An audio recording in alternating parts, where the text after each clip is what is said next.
రాజధాని విషయంలో ఒక క్లారిటీ ఇచ్చేశారా? 2024 ఎన్నికల అజెండాగా ఇప్పుడు విశాఖ రాజధాని అనే అంశాన్ని తెర మీదకి తీసుకొచ్చారు జగన్మోహన్ రెడ్డి గారు. ఆయనైతే పిచ్చ క్లారిటీతో ఉన్నట్టే అర్థమవుతోంది. ఎట్టి పరిస్థితిలో ఇంకా అమరావతి మర్చిపోవాల్సిందేనా? ఇప్పటి వరకు ఇక్కడ డెవలప్ చేస్తా అన్నారు, 1000 ఎకరాలు తీసుకున్నారు, మొత్తం విజన్ అంతా విజన్ విశాఖ అన్నట్టుగానే జగన్మోహన్ రెడ్డి గారు మాట్లాడడం. రెండోసారి అధికారంలోకి రాగానే ఆయన ప్రమాణ స్వీకారం కూడా అక్కడే చేస్తానని చెప్పడం. ఒక రకంగా ఇది ఉత్తరాంధ్ర వాసులను, ఉత్తరాంధ్ర ప్రజలను ఒకసారి ఆలోచింప చేసుకునేలాగా ఎన్నికల ముందు ఆయన ఈ ప్రకటన చేశారా?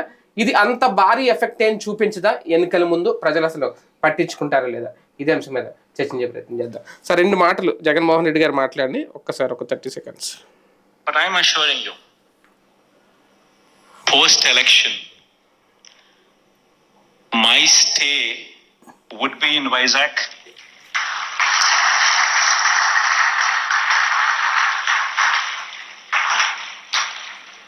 In fact, my swearing-in ceremony also would be in Vizag.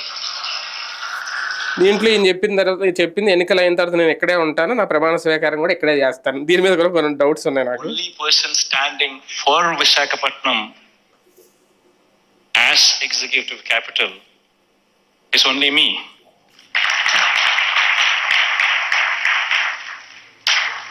Unfortunately, this is the reality. Fighting against the entire opposition, fighting against vested interests of the media, everybody wanting that Visakhapatnam is not declared as executive capital. This is the reality. ప్రతిపక్షాలు, media కూడా అడ్డుకుంటున్నాయి. అంటే ఒకటండి, ముందే అన్నది ఈయన ఎన్నికల తర్వాత నేను ఇక్కడే ఉంటాను, ఇక్కడే నాది ప్రమాణ స్వీకారం కూడా చేస్తాను. మరి మొన్నటి వరకు డిసెంబర్లో వచ్చేస్తున్నాను, జనవరిలో వచ్చేస్తున్నాను, ప్రారంభోత్సవం రెడీగా ఉందని చెప్పి ఈయనే కదా స్వయంగా 2-3 సార్లు చెప్పారు. అదేదో అప్పుడే చెప్పొచ్చు కదా, ఎన్నికల తర్వాతే నేను విశాఖ వస్తాను, ఎన్నికల తర్వాతే విశాఖనే ఇప్పుడు ఈయన అన్నట్టు పోనీ పరిపాలనా రాజధానిగా చేస్తాను అప్పుడే చెప్పొచ్చు కదా. వెళ్ళొద్దని ఆపారు కదా, ఇక్కడ కోర్టులో కేసులు వేసింది అయ్యే కదా, వెళ్ళడానికి లేదు కదా. ఇప్పుడు దాని మీదన కేసు ఉంది, ఏదైతే టూరిజం దాన్ని తీనియకుండా ఇక్కడ వాళ్ళు అక్కడికి పోనీయకుండా అన్ని రకాల అడ్డాలు పెట్టుకొచ్చారు.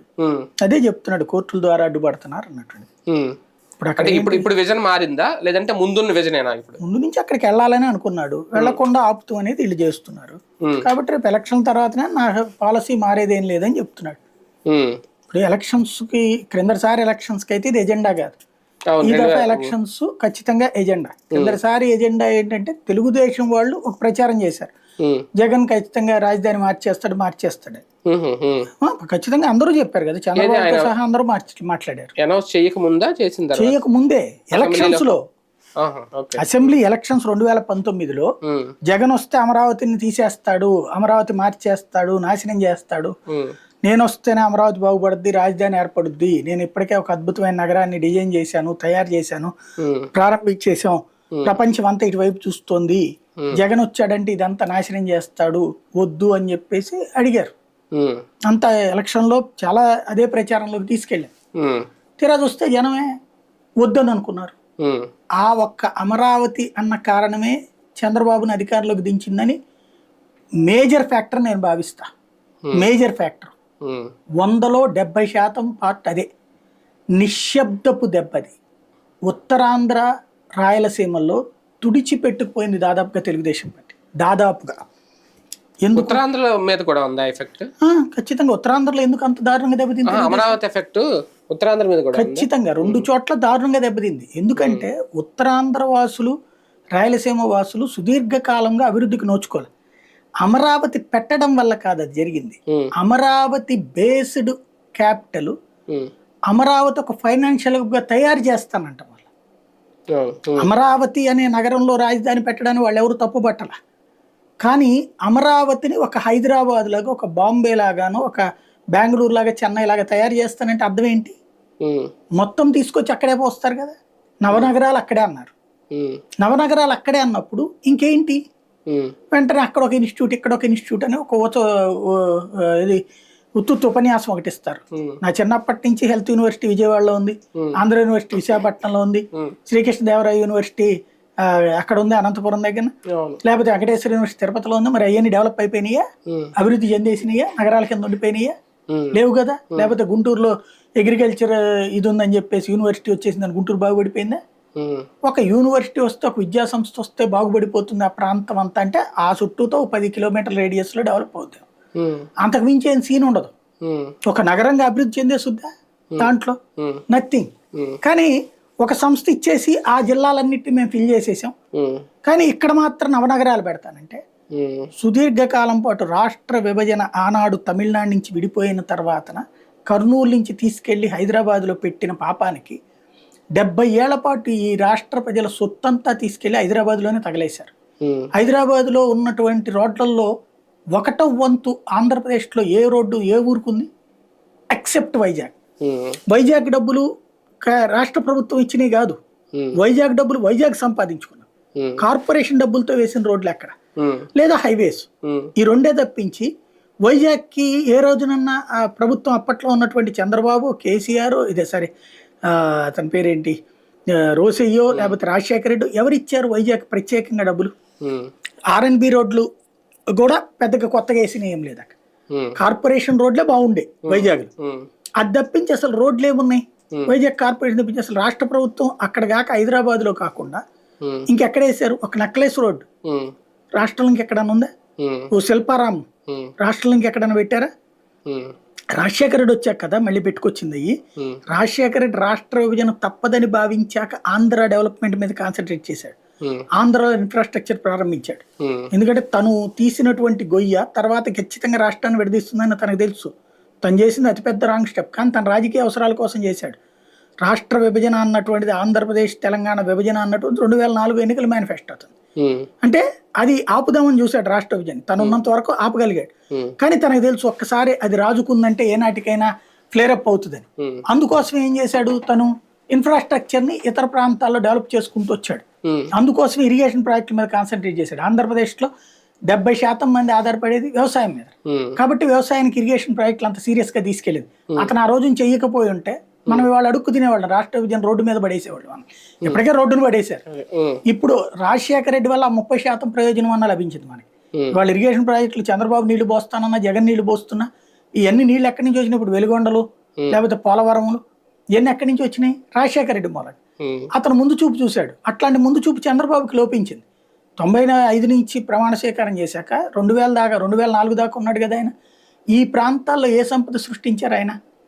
బేసిక్ గా ఎక్కడి నుంచి ఉన్నాయి? ఆయన ఏమంటారు, అట్లాంటి సంపదను మళ్ళీ సృష్టించే నగరం కింద అమరావతి అంటారు. దాంతో ఏమవుతుంది, నవనగరాలకి ముందు ఆయనే చెప్పినట్టు 1,50,000 కోట్ల రూపాయలు మినిమం ఇన్ఫ్రాస్ట్రక్చర్ కావాలి. 1,50,000 కోట్ల రూపాయలు ఎక్కడి నుంచి వస్తే ఒక రాష్ట్రానికి డబ్బులు? 1,50,000 కోట్ల రూపాయలు ఒక నగరం మీద పోయడానికి. అది ప్రైమరీ ఇన్ఫ్రాస్ట్రక్చర్. ఒక ఫుల్ ప్లెడ్జ్డ్ ఇన్ఫ్రాస్ట్రక్చర్ తయారు కావాలంటే 4.5 లక్షల కోట్లు కావాలని అసెంబ్లీ వేదికగానే ఉపన్యాసం ఇచ్చారు కదా. స్వయంగా చంద్రబాబు మాట్లాడారు కదా, 4.5 లక్షల కోట్లు ఎవడబ్బా సొమ్మని ఇవ్వడు మోడీ, అబ్బా సొమ్మ గుజరాత్ లో తీసుకెళ్తారా ఏంది? ఇవన్నీ మాట్లాడిందంతా ఎవరు? ఎలా పట్టి లాక్కు రావాలో నాకు తెలుసు, నా పోరాట శక్తి ముందు అతనెంత, అతని బతికేంత, ఇవన్నీ మాట్లాడుకోవచ్చు. కానీ ఎవరు అధికారంలోకి వచ్చినా ఈ మాటలు అయితే కోటలు దాడతాయి. కానీ ఆంధ్రప్రదేశ్ కి ఒక ఫైనాన్షియల్ గ్రోత్ ఇంజిన్ గా ఇప్పుడు విశాఖ కనిపిస్తుంది అంటే, విశాఖని ఒక గ్రోత్ ఇంజిన్ గా ఎవరూ చేయలేదు వీళ్ళిద్దరిలో. కాకపోతే ఇంకొక నగరాన్ని ఎందుకు చేయలేకపోతున్నారు? ఇప్పుడు బెంగళూరు కంటే విశాఖ బాగుందని నిన్న ఆయన అన్నారు. బెంగళూరు కంటే ఎక్కువ వస్తువులు ఇక్కడే ఉన్నాయి అని. ఒక హైదరాబాద్ కంటే ఒక బెంగళూరు కంటే అంత అద్భుతంగా విశాఖ ఉన్నప్పుడు ఇప్పుడు ఆయన ఎక్కడికి వెళ్తున్నారు? కానీ ఈ 10 ఏళ్ల పాటు ఎవరు ఇంకొక నగరం వైపు లేదంటే ఒక నగరాన్ని మహానగరంగా చేసే ప్రయత్నం ఎందుకు చేయలేదు? నగరాలను ఎవడు సృష్టించలేడు ప్రపంచంలో ఎక్కడా కూడా. వలస అనేటువంటిది ఉపాధి ఉన్న చోటకి జనం వెళ్తారు కానీ కొత్త చోటకు వచ్చి ఇక్కడి నుంచి తయారవుదాం అనుకోరు. అంటే ఇప్పుడు హైదరాబాద్ కి ఎందుకు పోయాం మనం? ఒకప్పుడు కర్నూలు ఉంది కదా రాజధానిగా, తమిళనాడు నుంచి విడిపోయాక 3 ఏళ్ళు రాజధానిగా ఉంది. ఇప్పుడు ఆనాటి మన సెక్రటేరియట్ ఒక కాలేజీ కింద ఉంది ఇప్పుడు కర్నూలు. ఆనాటి మనకి సంబంధించినటువంటి గవర్నర్ బంగ్లా అవన్నీ కూడా అక్కడ చిన్నపాటి ఇళ్ల కింద, చిన్నపాటి హాస్పిటల్ కింద ఆ స్థాయిలో ఉన్నాయి అక్కడ. అంటే వాటి స్థాయి అది ఆ రోజున. మనం తాత్కాలిక భవనాలు కూడా కాదు, ఇప్పటికి మళ్ళీ కూడా కాదు. అప్పుడు బిల్డింగ్ స్ట్రాంగ్, ఇప్పుడు కూడా బిల్డింగ్ స్ట్రాంగే, కాకపోతే అవి చిన్నవే. అది చాలక మనం రాష్ట్రం కలిసిపోతే ఎందుకు వెళ్ళాం హైదరాబాద్కి? ఇన్ఫ్రాస్ట్రక్చర్ బోర్డు అంత ఉంది ఆ రోజుల్లో, నిజాం కట్టించిన బిల్డింగ్స్. అట్లాగే భారీ స్థలాలు ఉన్నాయి అక్కడ, అవును ఎక్స్పాండ్ అవ్వడానికి ప్లేస్ ఉంది, అవును. కాబట్టి వెళ్ళాం మనం. మరి అంత సామర్థ్యం ఇక్కడ విశాఖలో ఉంది, అంతకంటే ఎక్కువ ఉంది. అన్ని బిల్డింగ్లు ఉన్నాయా? ఎందుకు లేదు, బిల్డింగ్ అనేటువంటిది పుట్టుకొస్తాయి. బిల్డింగ్ అనేది ఎప్పుడు వస్తుంది, నగరాన్ని బేస్ చేసుకుని ఎక్స్టెన్షన్, స్థలం కావాలి. అంటే ఎటు ఎక్స్టెండ్ చేద్దామన్నా సముద్రం ఉంది, లేదంటే ఇంకా అలాగా మూడు జిల్లాలు కలిసిపోవాలి, విజయనగరం వైపుకి వెళ్ళిపోతుంది, ఇటు పక్కన తూర్పు గోదావరి దాకా కలిసిపోవాలి, ఆటోమేటిక్ ఎక్స్పాన్షన్ అదే జరిగిపోతుంది. ఒకటి క్యాపిటల్ అనేటువంటిది ఒక సరైన లొకేషన్ లో ఎంపిక చేయడం అనేది ముఖ్యం. సెంటర్ పాయింట్ కి ఇది కరెక్ట్ విజయవాడ, కానీ ఎప్పుడైతే ఆ 29 గ్రామాలకే పరిమితం చేయడం. రెండవది, విజయవాడ గుంటూరులకు అతిపెద్ద డ్రాబ్యాక్ ఏంటంటే, ఇప్పుడు ఫర్ ఎగ్జాంపుల్ హైదరాబాద్ ఎందుకు డెవలప్ అయింది, ఒక ఇన్ఫోసిస్ ఇంకోడో వచ్చినప్పుడు వాడికి చీఫ్ అండ్ బెస్ట్ కి మనం ల్యాండ్ ఇచ్చాం. ఒక 5 లక్షలు 10 లక్షలు 15 లక్షలు 20 లక్షలకు ఇచ్చాం. వాడు అప్పుడు ఏం చూశాడు, హైదరాబాద్ ఒక మహానగరం, అవుట్స్కట్స్ లోనే ఇచ్చారు. దేశం దాటిపోయి ఎక్కడ వరంగల్లో తీసుకోవాలా, వాడు ఆదిలాబాద్లో తీసుకోవాలా, కరీంనగర్లోనూ మహబూబ్ నగర్లోనూ తీసుకోవాలా, హైదరాబాద్లో పార్ట్ కాబట్టినే తీసుకున్నాడు. ఒక క్యాపిటల్లో, దేశంలోని 4 ప్రధాన నగరాల్లోని ఒకటైనటువంటి క్యాపిటల్లో ల్యాండ్ 15 లక్షలకి 20 లక్షలకు వస్తుందంటే ఎఫర్ట్ చేశాడు వాడు. ఇవాళ వాడికి ఎంత అయింది, ఎకరం 80-100 కోట్లు అయిపోయింది. అంటే వాడు సంపాదించింది, వ్యాపారం ద్వారా సంపాదించిన దానికంటే రియల్ ఎస్టేట్ ఇన్కమ్ ఎక్కువైపోయింది. ఇదే చూసుకుంటుంది ఒక కంపెనీ, తన గ్రోత్ లో ఏం చూసుకుంటుంది, టోటల్ ప్రాపర్టీ ఇదంతా చూసుకుంటుంది కదా. అట్లాంటిది వచ్చింది. ఇప్పుడు విజయవాడ గుంటూరుకు వచ్చిన సమస్య ఏంటంటే, బడ్జెట్ ఇక్కడ ఒకటి పెట్టాలంటే కంపెనీ ఇప్పుడే 10 కోట్లు ఉంటది కదా, హైవే పక్కన ఎక్కడ పెట్టుకోవాలన్నా 10 కోట్లు 20 కోట్లు ఉంటాయి. ఇక్కడికి వచ్చి ఇండస్ట్రీ ఎవడు పెడతాడు, అప్పుడు అక్కడ పెట్టాలి. అక్కడ పెట్టాలన్నప్పుడు అక్కడ కొత్తగా ఎవరన్నా వెళ్ళాలంటే అది కాస్ట్లీ ఆల్రెడీ, ఎట్లాగా. కాబట్టి ఇది సమస్య. వైజాగ్ కూడా ఆ సమస్య ఉంటుంది, కానీ ప్రైవేట్ ల్యాండ్స్ అయ్యి.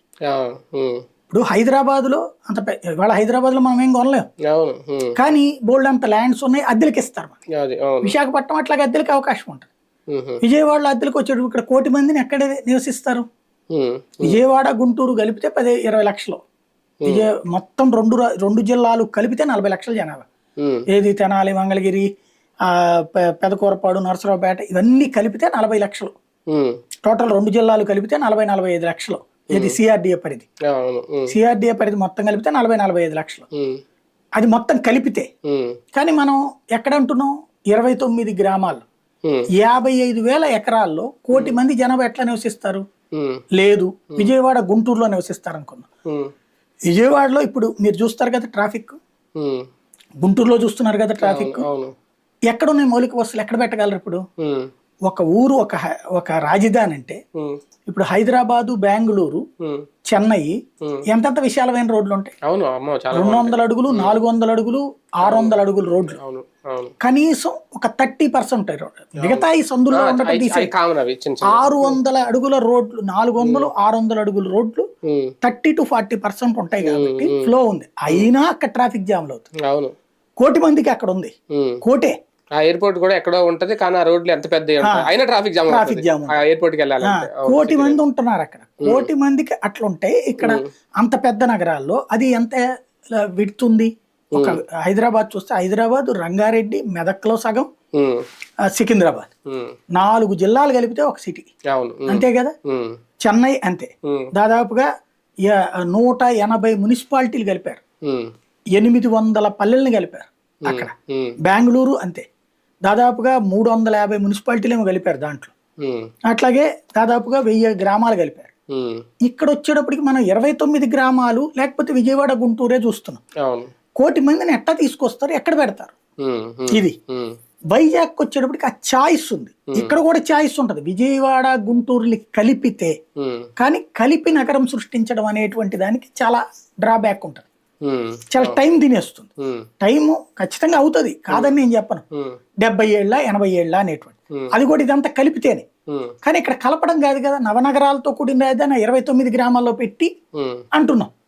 అది ఎట్లా వర్కౌట్ అవుతుంది ప్లాన్? కాకపోతే ఒక మేజర్ డౌట్ ఏంటి అంటే, ఇప్పుడు నిన్న ఆయన మాటలు చూస్తే ఫిక్స్ అయిపోయారు జగన్మోహన్ రెడ్డి గారు. మళ్ళీ వస్తే పరిపాలనా రాజధాని కాదు, నాకు తెలిసి ఏకంగా మెయిన్ రాజధాని చేసేసిన ఆశ్చర్యపోయి. పాలనా రాజధాని అంటేనే మెయిన్ రాజధాని అంతే, అంటే అక్కడ సెక్రటరియట్ పెట్టేసి అవసరమైతే అదే అసెంబ్లీ పెట్టేసి రాజధాని. అసెంబ్లీ కూడా అసెంబ్లీ పెట్టేసి పెట్టరు, అసెంబ్లీ ఇక్కడ పెట్టి ఉంచుతారు. కాబట్టి అంటే ముందు అలా అంటారేమో మేబీ, లేదంటే అక్కడ మినీ అసెంబ్లీ లాంటిది పెట్టినా ఆశ్చర్యపోవాల్సినారు. కానీ ఫిక్స్ అయిపోయారు. రేపు పొద్దున్న వస్తే ఇంకా అదే వైసీపీ వస్తే మారితే ఏమో చెప్పలేం. కానీ లాస్ట్ టైం ఒక రాజధాని డిసైడ్ చేయడానికి ఒక శ్రీకృష్ణ కమిటీ లాంటిది వేసి చాలా రోజులు పరిశీలన చేసి జిల్లాలన్నీ తిరిగి దాని మీద ఒక రిపోర్ట్ తీసుకొని అన్నేళ్ల పాటు అంత హడావుడి చేశారు కదా. ఇప్పుడు దాన్ని పక్కన పెట్టేసి ఇంకో రాజధానిని సింపుల్గా ఒక సీఎం తనకు నచ్చిన ప్రాంతంలో అంత సింపుల్ గా డిసైడ్ చేసి అంత సింపుల్ గా రాజధాని ఏర్పాటు చేసేయడం అనేది అంత ఈజీయా? అంత చాలా తేడా ఉంది. శ్రీకృష్ణ కమిటీ చాలా కష్టపడి ఇచ్చిన నివేదికని శ్రీకృష్ణ కమిటీ దీని మీద ఇవ్వాల, శివరామకృష్ణన్ కమిటీ శివరామకృష్ణన్ కమిటీ ఇచ్చినటువంటి నివేదిక, అసలు నివేదిక ఇవ్వక ముందే రాజధాని ప్రకటించాం మనం. ముఖ్యమంత్రి సొంత నిర్ణయం అది కూడా చంద్రబాబు సొంత నిర్ణయమే. అక్కడేమి శివరామకృష్ణ రాష్ట్రం అంతా తిరిగి ఒక రిపోర్ట్ ఇచ్చింది. ఆ రిపోర్ట్ కంటే ముందే అనౌన్స్ చేసాం మనం. రెండోది, ఆ రిపోర్ట్ వచ్చిన తర్వాత కూడా ఆ రిపోర్ట్ ని పక్కన పెట్టి ఆయన ఎవడు ఇవ్వడానికి అని చెప్పి ఒక కమిటీ వేసి, ఎవరాళ్ళు గల్లా జయదేవు, నారాయణ వీళ్ళతో వేసి నెల రోజుల్లోపు డిసైడ్ చేసేసారు ఆ ప్లేస్. శివరామకృష్ణన్ కమిటీ ప్రకారం అయితే అసలు రాజధానిగా ఇది పనికిరాదు. వాళ్ళు ఫస్ట్ చాయిస్ వైజాగ్ చూపెట్టారు. కానీ అది రాష్ట్రానికి ఆ మూల ఉంటది కాబట్టి ప్రాబ్లం, కాబట్టి ఎక్కువగా సెంట్రల్ అనేది కోరుకుంటున్నారు కాబట్టి దొనకొండ చెప్పారు వాళ్ళు. ఈ ప్రాంతం అసలు ముట్టుకోవద్దని చెప్పింది శివరామకృష్ణన్ చెప్పినటువంటి నివేదిక. ఏంటంటే అసలు ఈ ప్రాంతాన్ని ముట్టుకోవద్దని, విజయవాడ గుంటూరు మధ్యలో 3 పంటలు పండే ప్రాంతమే కాదు, దీని వలన వ్యవసాయ సంక్షోభం ఏర్పడుతుంది, ఆహార సంక్షోభం ఏర్పడుతుంది. ఎందుకంటే ఒక చోట ఇప్పుడు 55,000 ఎకరాలు అంటున్నాం, 55,000 ఎకరాల్లో పంట పోయింది, అది తీసేద్దాం. దానివల్ల ఇప్పుడు మీరు చూడండి, ఇప్పుడు నేను ఇదివరకు నేను 88 దగ్గర నుంచి విజయవాడ వెళ్ళాను, నేను గుంటూరు నుంచి.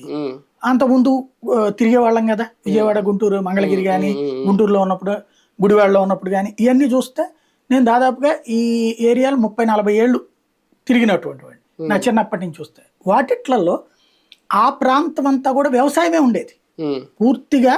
ఇవాళ ఉన్న కనకదుర్గ వారధి నుంచి ఆ రూట్ హైవే ఉంది కదా, గుంటూరు రూట్ లోకి వచ్చేటువంటి హైవే, అటు ఇటు పొలాలు తప్పించి మరొకటి ఉండేది కాదు. ఇప్పుడు పొలాలు ఎక్కడ కనబడుతున్నాయి అసలు? అక్కడ రెస్టారెంట్లో, క్యాంటీన్లో. ఇప్పుడు మంగళగిరిలో మేము ఎప్పుడు కూడా ప్రతి సెలవులకి మంగళగిరిగా పోదు, అమ్మమ్మ గారి ఇల్లు కాబట్టి. అక్కడ ఎండాకాలం సెలవులు అంటే ఇప్పుడు మీరు చూస్తున్నటువంటి ఆ హైవే కానుకుని ఉన్నటువంటి రోడ్లోనే కదా ఇటు తెనాలి వెళ్ళే రూట్ అయ్యా, అవన్నీ మామిడి తోటలు. మేము అక్కడికి వెళ్ళి మామిడికాయలు కోసుకుని ఆవకాయకి మాగాయకి అవన్నీ కోసుకొచ్చి ఇంట్లో పచ్చళ్ళు పెట్టడానికి అక్కడికి వెళ్ళేవాడు. అది ఊరు చివరన అనేది ఒక లెక్క. అట్లాంటి ఊరు ఇప్పుడు మంగళగిరిలోనే అటు రోడ్డు ఇటు రోడ్డు ఎట్లుంది, మొత్తం మారిపోయింది. ఇది వ్యవసాయం పోయిందట్టే కదా అదంతా కూడా కంప్లీట్ గా. అలాగే ఎన్ఆర్ఐ హాస్పిటల్ వచ్చాక ఆ చుట్టుపక్కల వ్యవసాయం అంతా పోయినట్టే కదా టోటల్ గా. ఇది ఇంకోటి ఏంటంటే 3 పంటలు పండే ఏరియా ఇవే, కృష్ణా, గుంటూరు, వెస్ట్ గోదావరి, ఈస్ట్ గోదావరి, ఈ 4 3 పంటలు పండేటటువంటి ప్రాంతాలు. అంటే పల్నాడు తీసేయండి గుంటూరు, మిగతాదంతా 2 పంటలు 3 పంటలు ఖచ్చితంగా 2 పంటలు పండుతాయి, 3 పంటలు అవకాశం ఉన్నది. అలాంటి ఏరియాలన్నీ కూడా పోవడం వలన ఎంత ల్యాప్స్ అయింది మనకి అగ్రికల్చర్ గ్రోత్. మన వాళ్ళు అంటుంటారు జగన్ వచ్చాక తగ్గింది, చంద్రబాబు వచ్చాక తగ్గింది అని వైసీపీ ఇట్లా మాట్లాడతారు. ఎందుకు తగ్గింది అంటే వ్యవసాయం వైపుకి పోవట్లేదు. ఒక రైతు తన భూమికి వచ్చేటప్పటికి అంతకుముందు 5 లక్షలు 6 లక్షల వాల్యూ చేసేటువంటి భూమిలో పండించుకునేదో బతికేవాడు కుటుంబం. ఇప్పుడు ఒక 2 కోట్లు 3 కోట్లకు వచ్చాక అమ్మేసుకుంటున్నాడు, డబ్బులు ఫిక్స్ చేసుకుంటాడా లేకపోతే ఆస్తి కొనుక్కుంటాడు, ఏదో చేసుకుని తను సెటిల్ అయిపోతున్నాడు. ఇంకా బిజినెస్ ఇక అక్కడ వ్యవసాయం ఎవరు చేస్తున్నారు ఇప్పుడు? అదే చెప్పింది శివరామకృష్ణన్. కాబట్టి అయితే చంద్రబాబు నాయుడు ఏంటంటే అసలు విజయవాడ గుంటూరు ఈ పరిసరాల్లో 5-6 లక్షలకి ఎక్కడ స్థలాలు దొరకవు. అందుకని ఈయన ఏం చేశాడు, ఆ 29 గ్రామాల దగ్గరికి వెళ్ళి అక్కడ లోపలగా ఉంటది కాబట్టి అక్కడ 5-6 లక్షలకు దొరుకుతుంది కాబట్టి అక్కడ తన వాళ్ళతో కొనిపించాక అప్పుడు అక్కడ రాజధాని ప్రకటించారు. దానివల్ల ఎంత వచ్చింది సమస్య? ఇప్పుడు ఇంకో 10 ఏళ్ళు కాదు 25 ఏళ్ళైనా సమస్య అట్లాగే ఉంటుంది. విశాఖ చుట్టుపక్కల కూడా అంత ఈజీగా స్థలాలు దొరికేస్తాయి రేపు పొద్దున్న పరిశ్రమల ఏర్పాటుకి. అంటే దాన్ని ఎక్స్టెండ్ చేసుకుంటూ గోదావరి జిల్లాల వైపు వస్తే అది ఇంకా మరి అప్పుడు కూడా డేంజర్ అవుతుంది, అది కూడా వ్యవసాయ సంక్షేమం. ఇంకా మీకు ఇక్కడ రోడ్ నుంచి వెళ్తే కొంచెం లోపలికి వెళ్తేనే పంటలు కనిపిస్తాయి. మా జిల్లాల సైడ్ మీరు వస్తే రోడ్డు మీద అటు ఇటు మీకు వరి పొలాలు చాలా పచ్చగా కనిపిస్తూ ఉంటాయి. అన్ని డాబాలు ఇలాంటివి కూడా చాలా తక్కువ, రేర్ గా ఎక్కడో ఉంటాయి. తూర్పుగోదావరి అదే నేను అదే వైజాగ్ వెళ్ళి రోడ్డే కదా అదంతా. విశాఖపట్నం అటుకే ఎక్స్పాన్షన్ ఎక్కువ ఉంటది, ఇటు పక్కన అయితే గీతే తుని దాకా ఉంటది డెవలప్మెంట్. అంటే మీకు తునికి గోదావరి జిల్లాకి విశాఖ పెద్ద తేడా ఏమి ఉండదు సార్, చాలా దగ్గర.